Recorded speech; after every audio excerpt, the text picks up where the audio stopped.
નમસ્કાર દર્શક મિત્રો, હું છું બાબા સૈયદ. વિજાપુરની ખબરમાં આપનું સ્વાગત છે. અમારા લાડોલ પ્રતિનિધિ કૈલાસ ન્યાયનો રિપોર્ટ.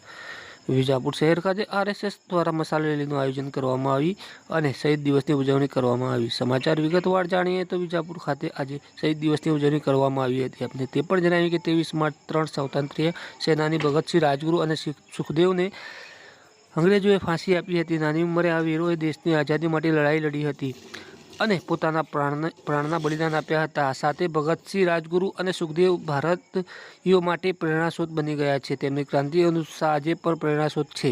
આ જ કારણે છે કે ભારત દર વર્ષે 23 માર્ચના દિવસે આ ત્રણ મહાન ક્રાંતિકારીઓને શ્રદ્ધાંજલિ આપવા માટે શહીદ દિવસની ઉજવણી કરવામાં આવે છે. આપણે તે પણ જણાવીએ કે વિજાપુર શહેર ખાતે પર આરએસએસ દ્વારા મસાલ રેલીનું આયોજન કરી શહીદ દિવસની ઉજવણી કરવામાં આવી હતી.